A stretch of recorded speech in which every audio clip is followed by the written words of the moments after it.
So kami ang ika-4 na pangkat at narito kami para iulat ang patungkol sa Artikulo ng pagsasali ni Johann Wolfgang von Goethe. Ang unang katanungan ay sino ang proponent or teorista ng aming artikulo. Ang proponent or teorista ay si Johann Wolfgang von Goethe. Ikalawang katanungan, ano ang kanyang naging paglalarawan o definisyon hinggil sa pagsasali? ayon kay Johann Wolfgang von Goethe, ang halaga ng gawaing pagsasalin ay nagmumula sa kakayahan nito na magdala sa atin ng mga ideya, kaisipan at damdamin mula sa iba't kultura sa pamamagitan ng ating sariling wika. So merong tatlong uri ng pagsasalin ayon kay Goethe. Ang ikauna ay Ang unang uri sa pagsasalin ayon kay Goethe ay ang payak na prosang salin na nagpapakilala sa atin sa ibang lupain sa pamamagitan ng ating sariling wika.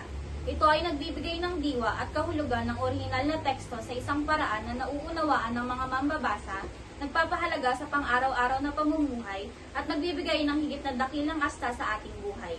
Halimbawa nito ang salin ni Luther sa Biblia. ang pangalawa ay ang pakahulugan ng parodiya ay isang uri ng pagpapapalit ng wika, anyo o estilo ng teksto o kawani ng isang katuwaan o satiriko na paraan, kung saan ang tagasalin ay nagsisikap na mangibang lupain at gamitin ang kanyang sariling pananaw at pag-unawa sa pagsasali ng teksto na hindi pamilyar sa kanya. Ginagamit ng mga Pranses ang ganitong estilo sa pagsasali ng mga poetikong akda. At ang pangatlo naman ay ang uri ng pagsasali na parang parodiya, kung saan iniakma ng mga tagasalin ang mga hiram na salita sa kanyang sariling pagbigkas at kultura. Subalit, nagtataglay pa rin ang diwa at kahulugan ng orihinal na teksto. Isang halimbawa nito ay ang mga salin ni Wieland. Sa pamamagitan ng pagsasalin, nagbibigay buhay ang mga kaisipan at karanasan ng iba't ibang kultura, nagbubunga ng mas malawak na pag-unawa at pagkakaisa sa ating mundo.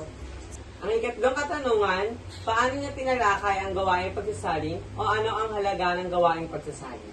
Ang mga salin ni Wieland ay pinapakita ang natatanging pagkaunawa at panlasa ng tagasali na inakma niya sa lumang panahon at iba pang mga bansa. Sa pamamagitan ng kanyang mga salin, nagbibigay siya ng bagong pag-unawa at kahulugan sa mga teksto hanggang sa makakabuti ito sa kanyang panahon. Siya ay tinuturing na isang kamangmanghang tagapagsalin ng lubhang nagbibigay ng impluwensya sa kanyang mga kapanahon. Kaapat na katanungan, ano ang naging kanyang paliwanag sa kanyang teorya o pag-iisip hinggil sa pagsasali? Ang pangunahing paliwanag ni Johann Wolfgang von Goethe sa kanyang teorya ng pagsasalin ay nagmula sa pananaw na ang pagsasalin ay hindi lamang simpleng paglilipat ng salita mula sa isang wika patungo sa isa pang wika. Sa halip, ipinaliwanag niya na ang pagsasalin ay isang proseso ng paglilipat ng kahulugan, emosyon at estilo mula sa isang kultura patungo sa iba. Ayon kay Johann Wolfgang, mahalaga ang pagkakaunawa sa diwa at damdamin ng orihinal na teksto upang maging epektibo ang pagsasalin nito sa ibang wika. At ang panglimang o huling katanungan ay paano magagamit sa pagsasalin sa Pilipino ang teoryang ito? Ang pagsasalin sa Pilipino ng teorya ni Johann Wolfgang von Goethe ay maaaring makatulong sa pagpapalaganap ng kaalaman at pag-unawa sa kanyang mga ideya sa Filipino-speaking audience. Maaaring gamitin ang pagsasalin sa pagtuturo, pananaliksik, at pagpapalaganap ng kanyang mga konsepto sa mga aklat, artikulo o presentasyon na nakasulat sa wikang Pilipino. Bukod dito, maaari rin itong gamitin sa larangan ng sini, panitikan at kultura upang maipakilala ang mga impluwensya ni Goethe sa Pilipino na kultura at panitikan. At dito na po nagtatapos ang aming pag-uulat tungkol sa artikulo ni Johann Wolfgang von Goethe. Maraming salamat po sa pakikinig. Tapos na. At tayo po, post tayo. Drink your... I see your face, and it's nothing like I've ever known before. Love is an open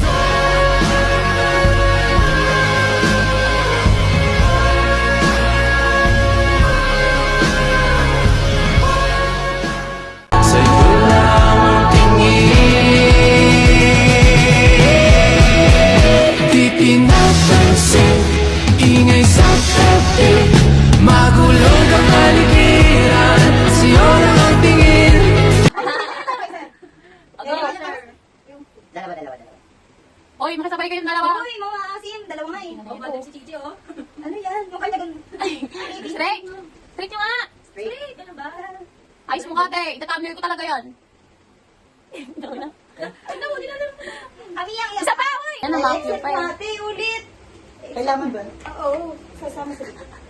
Go, 1, 2. Hala, ipsip na. Ano? Alice, dali. Go na, 1. Daming gusto. Wala Tangina. ka pa kailan ma. 1, 2, 3, go. Go na! Ayun, ba't may bato? Agad lumabas eh. Sir, mag-glide na ako. Where's my phone?